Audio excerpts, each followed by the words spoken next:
Hello and welcome to another video on my channel. Today I will be showing you how to capture awesome video by just using an iPhone. Hit that intro.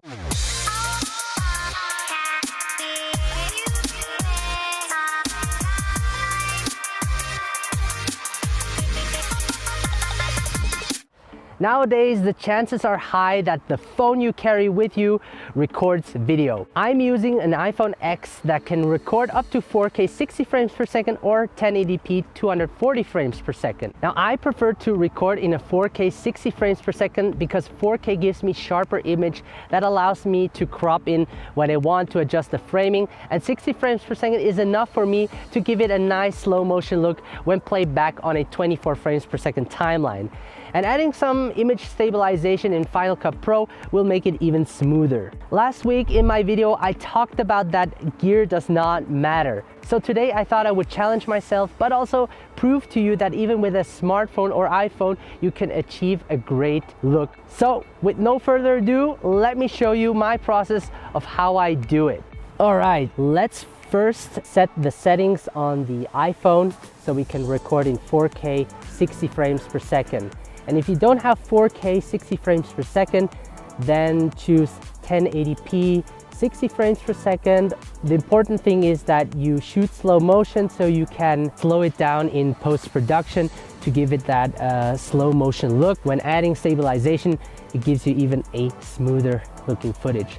And because we're shooting handheld everything, it can be challenging to keep your hands steady. So what you want to do is go to settings, then select camera, and here select record video, and you have the different options, and I chose 4K at 60 frames per second. So the next thing I do is I think about the location. So I chose to be here. It's a forest and there are a lot of interesting stuff happening as well. So the time of day we have is 12 p.m.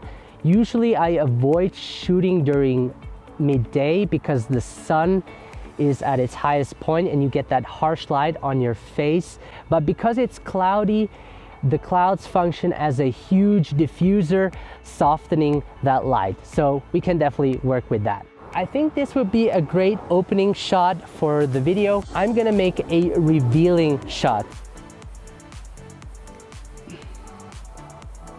So what I really like are those leaves flowing on the river. So I will also take a shot of that.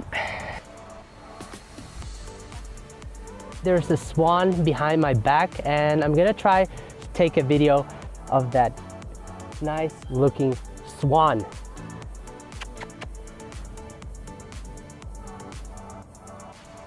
It's a dog over there.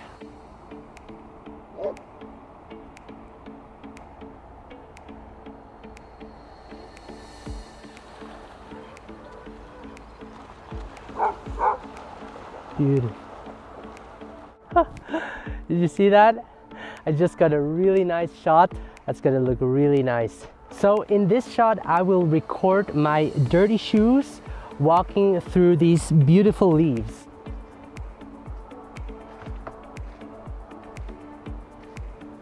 So next, what I wanna do is take a close-up of those leaves, and the nice part about it is that the sun is behind, illuminating it from the back, and I just love lighting subjects when the light is in the back. You'll see what I mean.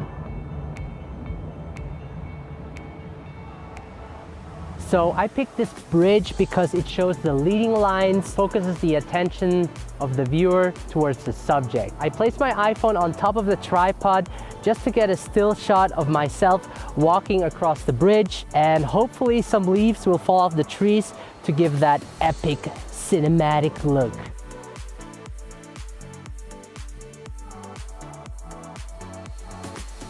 All right, so we are done recording our video. We're gonna head back to my office and import everything into Final Cut Pro X.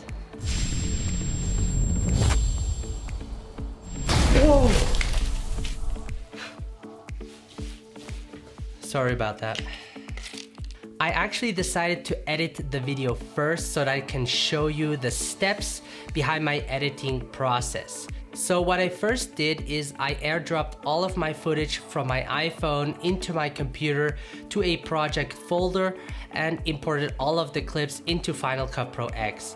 Now a quick tip, because everything is shot in 4K 60 frames per second, my computer has a hard time editing it. So what I do is I create a new project that is set to 1080p 60 frames per second. After the edit, I change the project settings to 4K 60 frames per second and export it in that format. The next thing I do is I select the best portion of the clip and set an in and out point and drop it into the timeline. I then slow each clip down to around 50%. Even though slowing the clip down makes the footage look smoother, additionally, adding stabilization will increase the smoothness of the clip. I then reorganize all of the clips so that it tells some kind of a story. For example, I knew that the revealing shot would be my opening shot, so I placed that at the beginning of the timeline. I choose the ending shot to be me walking across the wooden bridge. I already selected the music that would fit the mood of the story. Music is one of the most important things to consider because it enhances the story you are telling and makes it easier, at least for me, to edit. So I dropped the music into the timeline and shortened it to fit it to the length of the video clip. Now I also added sound effects that sets the tone of the entire video that pulls the viewer in. Now as I said earlier, because we shot in 4K, it gives me the ability to crop in without losing much detail if exported in 1080p. Now I want this clip to export in 4K, so I have to be careful to crop in not too much. In this case, the reason I want to crop in is to adjust the framing of the video to give it a nice composition. You want to make sure you compose your shot also before editing, meaning during the shoot. After that, I color correct all of the footage. I added a LUT to the adjustment layer to give it a nice overall look. To make it even look more cinematic, I added a letterbox to the whole video as well as some tiles, and voila, we are done. Once again, I want to thank you guys so much for watching. If you enjoyed this type of video, please leave a like and let me know in the comment section below. If you haven't subscribed yet, please do so, and I can't wait to see you in the next video.